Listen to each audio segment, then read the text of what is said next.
Où en est aujourd'hui le cinéma africain francophone? Pour le savoir, je vous emmène à Ouagadougou, où le FESPACO, le Festival du film panafricain, a tenu sa 23e édition. Et cette année, les réalisatrices étaient à l'honneur.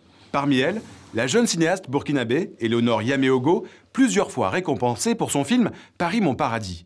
Elle nous parle du cinéma africain comme d'un vecteur de francophonie, mais aussi comme d'un art fragile.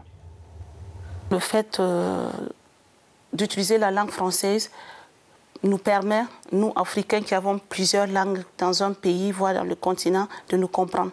Par exemple, un film tourné au Gabon, si la langue française n'existait pas, qu'il était dans la langue locale du Gabon, un Burkinabé ou un Malien ne pourrait pas comprendre ce film.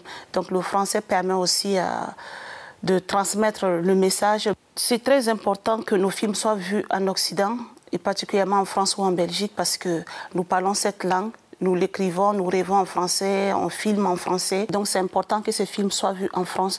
Mais pourtant, ce n'est pas le cas. Il est très dur d'arriver à trouver un circuit pour montrer les films dans les salles de ciné. Un cinéma fragile donc. Si les films des grands cinéastes africains remportent des prix dans les festivals internationaux, ils sont peu vus sur le continent. Faute de salles de cinéma, faute de public aussi, un public davantage séduit par les films populaires et les comédies en particulier. Alors que faire? Imiter la vague Nollywood?